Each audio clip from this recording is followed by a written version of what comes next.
हमारे साथ इस वक्त मौजूद हैं डॉक्टर रुचिता शर्मा, प्रतीक यादव, जो कि यहीं पर एडमिट थे मेदांता हॉस्पिटल में डॉक्टर रुचिता शर्मा के देखरेख में, और 29 अप्रैल को एडमिट हुए थे। क्या हुआ था दरअसल मैम? सर को डीप वेन थ्रोम्बोसिस और हाइपरटेंशन पहले से था, और एक बार पहले पल्मोनरी एम्बोलिज्म 2 साल पहले हो चुका था। तो सर इस बार जो आए थे, छाती में डिस्कम्फर्ट लेके आए थे, पेन था और सांस फूल रही थी।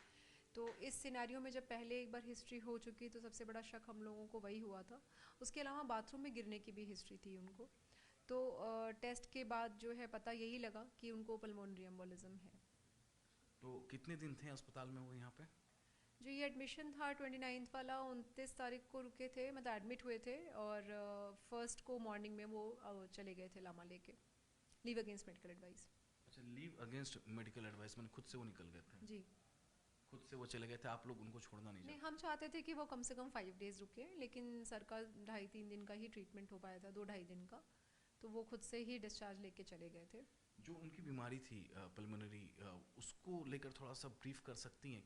क्योंकि जिस तरीके से मैंने पढ़ा कि इस बीमारी में 50% जो पेशेंट होते हैं उनकी डेथ हो जाती है। जी, गंभीर बीमारी होती है ये, और इसमें बहुत सारे रिस्क फैक्टर्स होते हैं। जैसे सर के केस में रिस्क फैक्टर था इनका पहले से ही एक हिस्ट्री डीवीटी का होना, और प्रोलॉन्ग सिटिंग होना, पहले एक्सरसाइज करते थे अब एक्सरसाइज का छूट जाना, प्लस मोटापा। इतने सारे रिस्क फैक्टर्स सर के थे, और भी कुछ कॉमन अनकॉमन कारण होते हैं जिसके ब्लड टेस्ट सर के कराए गए थे, वो सब नेगेटिव थे। तो मुख्यतः ये लाइफस्टाइल से रिलेटेड ज़्यादा था। तो सर का एक्सरसाइज ना कर पाना एक बहुत इंपॉर्टेंट है, प्लस अभी एक सर्जरी भी कराई थी उन्होंने, फैट रिडक्शन सर्जरी, वो भी एक रिस्क फैक्टर था। तो किसी भी पेशेंट में जिसमें एक एपिसोड खून का थक्का जम जाए, जैसे बहुत देर बैठने की वजह से, या अगर ब्लड का क्लॉट जम जाता है पैर के नसों में, तो ये पैर की नस से सीधे जो है हार्ट से होते हुए ये पल्मोनरी आर्टरी में जाके वो जम जाता है। वो एक जमने की वजह से आप ऐसे समझिए कि थोड़ी देर के लिए सर्कुलेशन रुकता है, तो वो पहले तो लंग पे असर डालता है, फिर हार्ट पे भी, जो राइट साइड का हार्ट होता है, राइट वेंट्रिकुलर हार्ट होता है, उसमें वो फूल जाता है, गुब्बारे की तरह डायलिटेशन हो जाता है और प्रेशर बढ़ने लग जाता है। तो ऐसे में अचानक से आप शॉक की स्थिति में जा सकते हैं, सांस फूल सकती है, गंभीर रूप ले सकता है, और जो है चेस्ट इन्फाक्शन हो सकता है, मतलब प्रवाह ना होने की वजह से सैचुरेशन गिर सकता है, ब्लड प्रेशर गिर सकता है, और पेशेंट जो है गंभीर हालत में जा सकता है और जान का भी पूरा खतरा होता है। जो पोस्टमार्टम रिपोर्ट में उनका आया है, जो उसमें कहा गया है कि खून का थक्का नीचे से ऊपर की तरफ आया और उसके बाद ब्लॉकेज हुआ और फिर कार्डियक अरेस्ट की संभावना जताई गई है।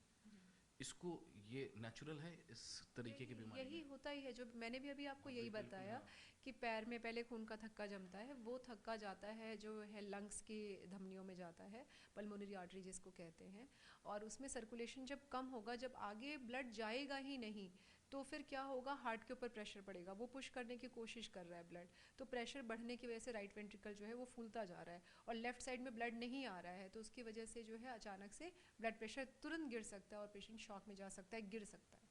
एक जो लगातार चर्चाएं बनी हुई है मैम सोशल मीडिया पे, हर जगह पे, कि वो अपने हेल्थ को लेकर बहुत कॉन्शियस रहते थे, एक्सरसाइज करते थे, फिर भी 38 साल की उम्र में उनकी डेथ हो गई। मैं पूरी तरीके से सहमत हूँ। वो कॉन्शियस थे और एक्सरसाइज करते थे, लेकिन यही है कि कुछ दिनों से नहीं कर पा रहे थे, महीनों से नहीं कर पा रहे थे, और उनका बढ़ता हुआ वज़न, और जो है उनका बहुत प्रोलॉन्ग सिटिंग, बहुत लंबा रहना, और बहुत फ्रीक्वेंट ट्रैवल बिजनेस रिलेटेड, उनके ये सब चीज़ें थी जिसकी वजह से उनको ज़्यादा सतर्क रहने की ज़रूरत थी। सतर्कता में कमी थी, वो उनको ज़्यादा कंसिस्टेंट रहना चाहिए था ट्रीटमेंट में। मुझे लगता है कि वो शायद वो हो सकता है एक रीज़न, लेकिन एज अ डॉक्टर मुझे कहाँ पता है, मुझे तो पेशेंट जो यही पता है कि हाँ सर ट्रीटमेंट ले रहे हैं, लेकिन रियलिटी आपको नहीं मालूम होती। बट एक यही कमी है, अदरवाइज़ तो फिटनेस फ्रीक होने के बावजूद भी फिटनेस फ्रीक नहीं हो पा रहे हैं ना आप, बहुत ज़्यादा।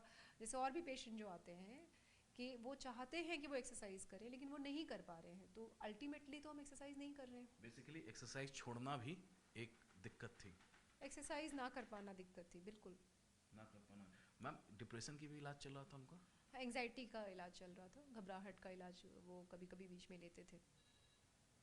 और इसके अलावा कुछ अलग से? नहीं, एंग्जाइटी का ट्रीटमेंट ऑन एंड ऑफ लेते थे, लेकिन बहुत ही काम, बहुत ही मतलब अच्छे इंसान थे, तो उनको किसी चीज़ की ऐसी ज़रूरत नहीं होती थी। बट ऐसा, और इस एंग्जाइटी से इनके इस डिज़ीज़ स्टेटस का आपस में कोई रिलेशन नहीं है। इस घबराहट से और इनके जो अभी हुई ये चीज़ सडन हुआ जो मतलब नहीं होना चाहिए था, इससे आपस में कोई रिश्ता नहीं है। एक आखिरी सवाल ले लेता हूँ, जो आजकल सोशल मीडिया पर लगातार जो चर्चाएं बनी हुई हैं, और कुछ डॉक्टरों से मेरी बात भी हो रही थी, उनके शरीर पे जो चोट के निशान थे, बता रहे थे कि उनको जो बीमारी है खून का थक्का जमना, उससे वो नेचुरल ये चोट के निशान आ जाता था। नहीं नहीं, तो आपको मैंने अभी बताया कि फॉल की हिस्ट्री तभी भी थी। फॉल की हिस्ट्री अभी जो उनकी मृत्यु हुई उसके पहले भी थी। तो 2 फॉल तो मेरे संज्ञान में है, हमारे सारे डॉक्टर्स की टीम मैं अकेले नहीं देख रही थी, हमारे यहाँ कार्डियोलॉजिस्ट हैं, बहुत सारे डॉक्टर्स देख रहे हैं, सबको ये पता है कि 2 फॉल की हिस्ट्री तो थी सर को, और ब्लड थिनर्स पे हैं। तो जब ब्लड थिनर पे आप रहते हैं और छोटी भी चोट लगती है तो बड़ा खून का थक्का जमता है, तो वो तो ब्लीडिंग इंटरनल हो सकती है अगर चोट लगे तो। 2 हिस्ट्री तो है ही, तो चोट के निशान तो स्वाभाविक लग रहे हैं मुझे, लेकिन मैं इसकी तह में या पोस्टमार्टम की रिपोर्ट पे कोई कमेंट नहीं कर रही हूँ। मैं एज अ डॉक्टर कि ऐसे पेशेंट जो हमारे ब्लड थिनर पे रहते हैं उनमें क्या होता है, मैं उस पर कमेंट कर रही हूँ। तो गिरे भी हैं वो और ब्लड थिनर्स पे थे भी, दोनों चीज़ें मैच कर रही हैं। पोस्टमार्टम रिपोर्ट में यह है कि जो चोट के निशान है उससे जी मौत हो नहीं सकती। जी जी जी। जी, थैंक यू मैम। तो फिलहाल मैम के देख रेख में 29 अप्रैल को यहाँ पर एडमिट हुए थे प्रतीक यादव, लेकिन अ, तकरीबन 2.5 दिनों तक यहाँ पर उनका ट्रीटमेंट चला, और उसके बाद वो घर चले गए, और फिर अचानक जो कुछ भी हुआ, और फिर अचानक उनकी मौत की खबर आई, जो सबके लिए शॉकिंग थी। फिलहाल जिस तरीके से उनका जो लाइफस्टाइल था, वो लाइफस्टाइल भी एक कहीं ना कहीं उनके हेल्थ को लेकर दिक्कत पैदा की है।